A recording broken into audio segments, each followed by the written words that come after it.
मन को शांत और स्थिर करने के लिए भगवान कृष्ण ने बताए हैं 2 उपाय। किसी भी चीज को समझने के लिए सबसे पहले मन को शांत रखना चाहिए और फिर काम पर ध्यान देना चाहिए, क्योंकि हम मन से ही प्रश्न खोज लेते हैं और मन में ही जवाब देकर बैठ जाते हैं। भगवान कृष्ण ने मन को शांत रखने के लिए 2 चीजें बताए हैं। भगवद गीता में भगवान श्री कृष्ण कहते हैं, मन का बेचैन होना उसका स्वभाव है। हमारे मन को लगता है कि अगर वो अलग अलग बातों के बारे में सोचता रहेगा तो हमें आने वाली हर मुश्किल और मुसीबत से बचा लेगा, पर ऐसा होता नहीं है। हम अपने जीवन का काफी अधिक समय सोच विचार करके परेशान होने में निकाल देते हैं। भगवान श्री कृष्ण कहते हैं कि मन का ये स्वभाव बदलना मुश्किल जरूर है, असंभव नहीं। अच्छा, अब आप एक बात बताइए, क्या आप कोई को कह सकते हैं कि वो कांव कांव की आवाज ना करे? या फिर क्या आप किसी मेढक को कह सकते हैं कि वो पानी देखते ही ऊंची छलांग ना मारे? हमारे मन का भी कुछ ऐसा ही है। जीवन में कुछ भी होता है, अच्छा या बुरा, हमारा मन उस पर कांव कांव कांव करने लगता है। कांव कांव से मेरा मतलब है चिंता करना, व्याकुल होना। कोई बुरी बात होती भी नहीं है और मन परेशानी की ऊंची ऊंची लपटें लेने लगता है। कभी कभी तो मुझे ऐसा लगता है कि हम में से कई लोग सिर्फ परेशान होने के लिए जीते हैं। सारी परेशानी, पीड़ा, दुविधा अक्सर हमारी मन की बनाई हुई कहानियां होती हैं। भगवान श्री कृष्ण हमें हमारे मन को शांत और स्थिर करने के लिए 2 उपाय देते हैं। पहला, ध्यान लगाना या मेडिटेट करना। दूसरा, वैराग्य भाव सीखना। अब ध्यान या मेडिटेशन शब्द सुनते ही आप में से कई लोग कहेंगे कि आप आंख बंद कर सांसें अंदर बाहर नहीं ले सकते। यहाँ हम सब गलती कर बैठते हैं। मेडिटेशन या ध्यान का मतलब सिर्फ आंख बंद कर बैठना नहीं होता। मेडिटेशन का मतलब होता है अपना पूरा ध्यान किसी चीज पर लगाना और उसे हटने नहीं देना।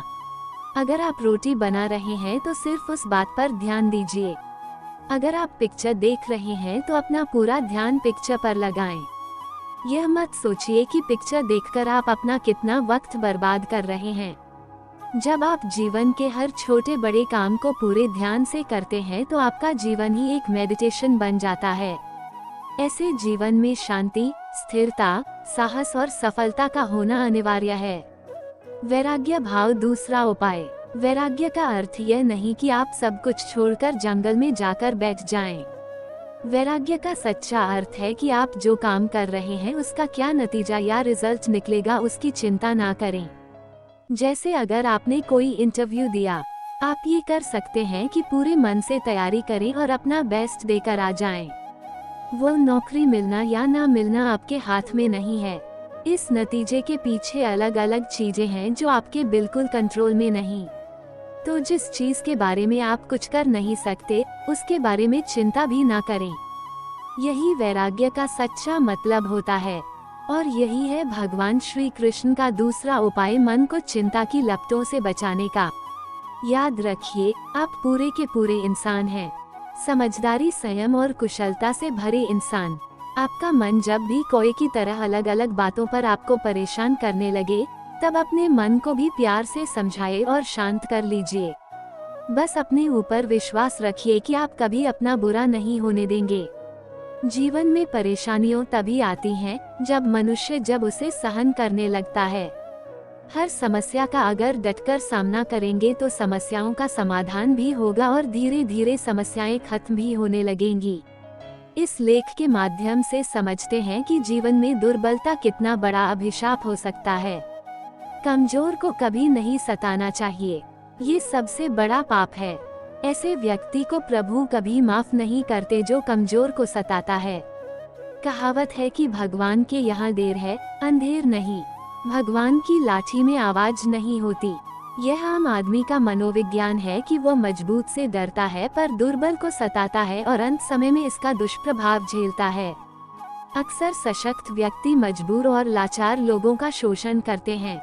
इस संदर्भ में कबीरदास जी का दोहा है, दुर्बल को न सताए जो की मोटी हाय, मरी खल की सांस से लेहा भस्म हो जाए। काफी सार्थक है। कबीरदास जी कहते हैं किसी को निर्बल समझकर उसका शोषण नहीं करना चाहिए, क्योंकि उसकी हाय का असर कहीं न कहीं होता है।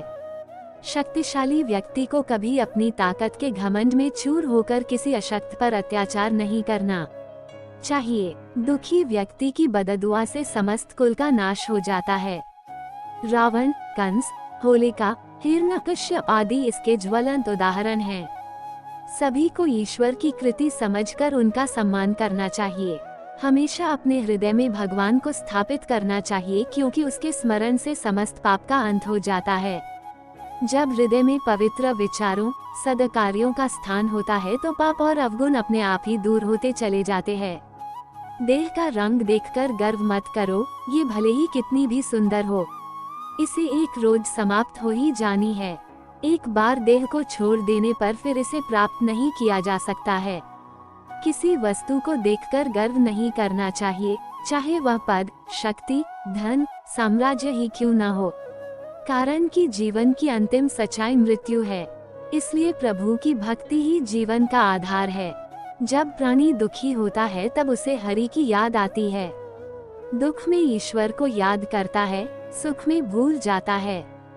दुनिया में सभी वस्तुएं एक समान हैं और उन सब का सम्मान होना चाहिए। इसलिए सबल, निर्बल सभी को एक नजरिए से देखने की दृष्टि होनी चाहिए। एक कहावत है कि दुर्बलता एक अभिशाप है, क्योंकि ऐसा व्यक्ति ही हर तरह की मार खाता है। शरीर और मन दोनों की अशक्तता कौन अधिक बड़ा अभिशाप है, ये बताना कठिन है, पर इन दोनों शक्तियों का समन्वय ही सफलता का कारण रहा है। संसार में अनेक दुष्कर्मों को पाप की संज्ञा दी जाती है। चोरी करना, हत्या, दुराचार, झूठ बोलना, धोखा देना, विश्वासघात करना, किसी को पीड़ा, नुकसान पहुंचाना आदि पाप कर्म कहे जाते हैं। लेकिन एक और भी बड़ा पाप होता है, वह है कमजोर होना। दुर्बलता से अन्य पापों को प्रोत्साहन मिलता है। निर्बल आदमी ही पाप में जल्दी प्रवृत्त होता है। स्वामी विवेकानंद ने कहा है, कमजोरी कभी न हटने वाला बोझ और यंत्रणा है। इसका नाम ही मृत्यु है। हमारे बहुत से दुखों का कारण भी यही है। सारी दुर्जनता निर्बलता की ही देन है, जिसमें कोई शक्ति नहीं है। इसलिए साहस सबसे बड़ी सबलता है। जिसमें साहस नहीं, वह अपने या अपने पड़ोसी पर होने वाले अत्याचारों के विरुद्ध कैसे आवाज उठा सकेगा।